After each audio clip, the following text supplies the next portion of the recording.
ৰ'ব ফাৰ্ষ্টৰ পৰা কৈ আছোঁ আমাৰ এস্থেটিক পিকনিক ভাৰ্চেছ ৰিয়েলিটি। নমস্কাৰ ৰাইজ, মোৰ অন্য এটা মিনি ব্লগ লৈ আকৌ মই আপোনালোকৰ আগত এয়া পিকনিক যাবলৈ মোনাত একদম বস্তু বান্ধি লৈছোঁ। তাৰপিছত ৰেপিড' বুক কৰি ময়ো পাই গ'লোগৈ একদম নিজৰ ডেষ্টিনেশ্যন। তাৰপিছত এয়া মোৰ ফাৰ্ষ্ট পাৰ্টনাৰজনী আহি গ'ল। আহি পাই এয়া বাইদেউ লোকৰ ঘৰৰ আমলখি গছৰ পৰা আমলখি চুৰ কৰিছে। তাৰপিছত আমাৰ একদম ধুনীয়া লোকেশ্যনটো আমি পাই গ'লোঁ।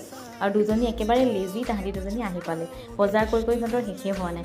আৰু আমি চবেই মানে ছাডেন প্লেন আছিলে, সেইকাৰণে একো ঘৰৰ পৰা কোনো একো বনাই অনা নাই। যোনে যি পালোঁ ৰাস্তাৰ পৰা কিনি লৈ আহিলোঁ আৰু লোকৰ ঘৰৰ পৰা বগৰী আমলখি এইবোৰো চুৰ কৰি লৈ আহিলোঁ। বহুত দিনৰ পৰা প্লেন কৰি আমি একদম এস্থেটিক প্লেচ কিন্তু একো বিচাৰি নাপালোঁ। সেইকাৰণে আমি লোকৰ ঘৰৰ পিছফালৰ পথাৰতে বহি গ'লোঁ খাবৰ কাৰণে। ধুনীয়াকৈ বিচনা চাদৰ পাৰি ল'লোঁ আৰু এইফালে নিমখৰ যোগাৰ কৰি আছে হজমোলা খুন্দি। কোনোবাই যদি বিয়া পাতিম বুলি ভাবিছে তেনেহ'লে লখিমী বোৱাৰী হ'ব পাৰে। এয়া দি এয়া কিবা চেলাড বনাই আছিলে। আমাৰ পিকনিকৰ চবতকৈ কামিয়াল ছোৱালী তায়ে আছিলে।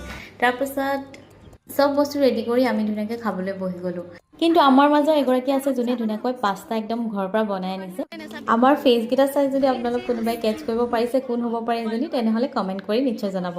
আমি ধুনীয়াকৈ প্লেটত খানা সজাই ল'লোঁ আৰু তাৰপিছত আমাক খাই থকা দেখি গৰুটো আহি গ'ল ওচৰতে। আৰু ইহঁতৰ চেহেৰা দেখি গৰুটো একেবাৰে ভয় নাখালে, নিজৰ পাৰ্টনাৰ বুলি ভাবি একদম ওচৰ চাপি আহিলে। আমি এনেকৈ খুব কমেই লগ পোৱা হয় কাৰণ চবেই ডিউটিত বিজি থাকে, কাৰো সময় নাথাকে।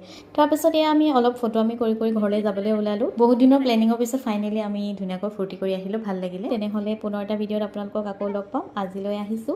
চেনেলটো ছাবস্ক্ৰাইব কৰিবলৈ নাপাহৰিব আৰু ভিডিঅ'টো লাইক এটা কৰি দিব। বাই।